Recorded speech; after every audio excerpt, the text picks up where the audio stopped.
Constable కనకం ETV win stream అవుతుంది. Total 6 episodes. ఒక్కో episode ఒక 30 మినిట్స్ వరకు ఉంటది. ఈ సిరీస్ కంటే ముందు విరాటపాలెం అనే సిరీస్ జీ5 లో వచ్చింది.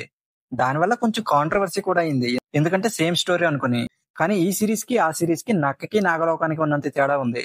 ఎలాంటి సిమిలారిటీస్ లేవు, ఒక్క లేడీ కానిస్టేబుల్ క్యారెక్టర్ తప్ప. ఇంక ఈ సిరీస్ చూసాక నాకెలా అనిపించిందంటే ఓకే పర్లేదు బానే ఉంది. మరీ అంత తోపు సిరీస్ అని చెప్పను కానీ ఒకసారి చూడొచ్చు. Hello all, welcome to my channel nomadic cinema. కథ ఏంటంటే శ్రీకాకుళం జిల్లాలో రేపల్లి అనే విలేజ్ లో అడవిగుట్ట వైపు వెళ్లే ఆడవాళ్ళు కనిపించకుండా పోతారు. దీని వెనకాల ఉన్న సీక్రెట్ ని కానిస్టేబుల్ కనకం ఎలా ఛేదించింది అనేది ఈ సిరీస్ లో చూడాలి. ఈ సిరీస్ కి బిగ్గెస్ట్ ప్లస్ పాయింట్ మాత్రం సురేష్ బొబ్బులు ఇచ్చిన బీజిఎం. చాలా అంటే చాలా బాగుంది. ఈ బీజిఎం వల్ల మనం ఒక సిరీస్ చూస్తున్నట్టు కాకుండా ఒక సినిమా చూస్తున్న ఫీల్ అయితే వచ్చింది.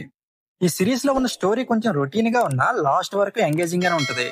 కాకపోతే వాళ్ళు తీసుకున్న పాయింట్ కి హర్రర్ ఎలిమెంట్స్ ని యాడ్ చేసి ఉంటే ఇంకా బాగుండేది. అలాగే కనకం ఫ్రెండ్ చంద్రిక కనిపించకుండా పోయినప్పుడు కనకం ఇన్వెస్టిగేషన్ చేస్తుంది.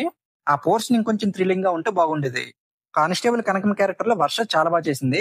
అలాగే మిగిలిన వాళ్ళు కూడా బాగానే చేశారు.